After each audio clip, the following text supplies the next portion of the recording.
You ever have a moment where the whole world just stops? Where someone rips the air right out of your lungs before you even understand what's happening? That was me, standing on the edge of the green belt, watching Leonard Hallwick, our HOA president and self-appointed guardian of decency, yank the strap off my daughter's sports bra in front of half the neighborhood. She's indecent. This is a family neighborhood. Cover yourself, girl. The words cracked out of her like a judge's gavel, only sharper. Tessa just stood there, 16, stunned, shaking. For a second, she looked so small I wanted to throw my arms around her and shield her from every set of eyes, every snicker, every old woman's gasp. But I didn't get the chance. Leonard turned on me, cold as ever. Not a hint of apology in her voice. I warned you, Mr. Dane. You refused to follow the rules, and I will correct the behavior myself. And then she just stared, scanning the crowd for support like she was waiting for applause. Now, you've got to understand, I'm not just some angry dad. I'm Mallory Dane. I audit HOA and property manager licenses for the county. And that license number Leonard was using belonged to a woman who's been dead 6 years. I built the back end that checks those things. So when she pulled that stunt, it wasn't just personal. It was professional. It was someone abusing fake authority to humiliate my kid, and that's a line you don't cross. I wrapped my jacket around Tessa. Her hands were shaking, her face burning, but she didn't cry. Not yet. I glanced up and caught a Ring camera's red blink. Someone else had their phone out. Leonard noticed too, and her smile faltered. What kind of example are you setting, Mr. Dane? Letting your child strut around like a billboard for degeneracy? I didn't even answer.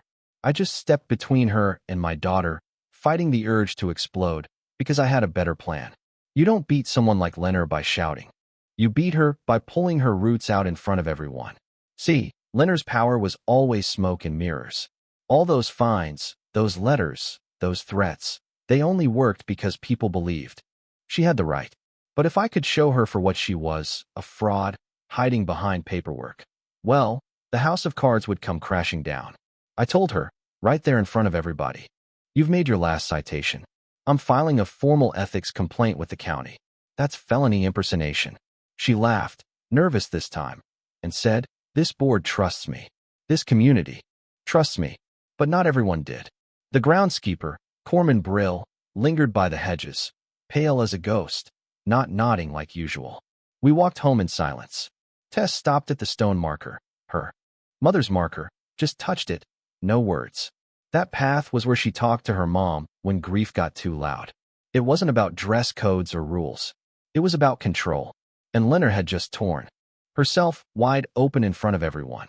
That night, the sheriff's deputy took a report but didn't arrest anyone. Civil matter, he said, unless the DA picks it up.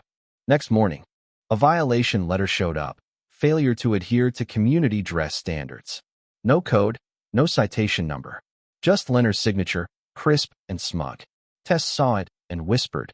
She had a stack of those last week. So this wasn't an accident. It was a campaign, planned, cold, relentless. Stories started to trickle out. A boy fined for mowing his lawn shirtless. A mom warned about yoga pants. Nobody talked above a whisper. That's how Leonard worked. Quiet fear first, then brute force. She'd even built a fake digital log, charts and emails to make it all look official. But when I called the HOA office, the receptionist admitted she couldn't release anything without Leonard's approval. Illegal as it gets. I logged into the county's license system. Every HOA that issues fines is required to be managed by a licensed community manager. Leonard's name didn't show up. The license ID on every citation was for Marcia Penwell, retired, inactive. That meant every citation, every threat, every lien, unlawful. I gathered it all. Screenshots, emails, fabricated records. Corman confirmed she'd rewritten vendor contracts to centralize power. She'd told staff to report violations straight to her phone, intervene if necessary. What happened to Tessa wasn't an accident. It was authorized. I built my case. Falsified license, fabricated citations, staff intimidation. The final piece?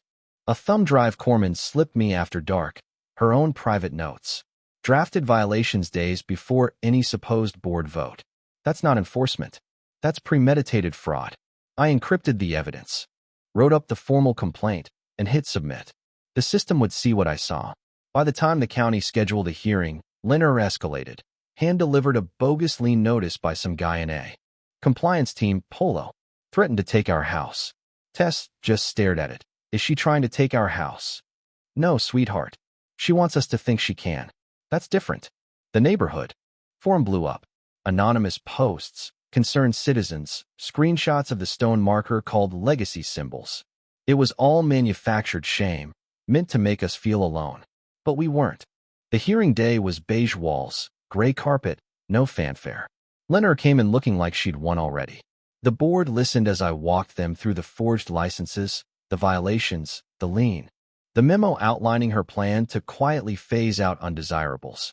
Then I played the recording, Linner admitting, in her own voice, the license still pings green. Doesn't matter if she's dead. They only flag numbers that expire. That was it. The silence was heavy. The board chair announced immediate suspension, pending state review.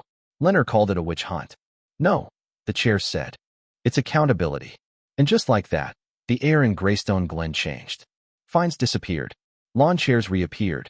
Kids played basketball in driveways, shirtless. It wasn't all healed. Not yet, but the fear had cracked. Linner lashed out, stuffing flyers under doors accusing me of corruption, Tess of baiting discipline. She even lied about a civil complaint, which meant I could finally hit back, legally. My old friend Monica, now a defamation attorney, drafted a cease and desist letter. We served it through the same clerk's window Linner used for years. The circle was closing. Through it all, Tess kept running, quiet, determined, a little more herself every day. She made the lineup for state. The county finalized their ruling.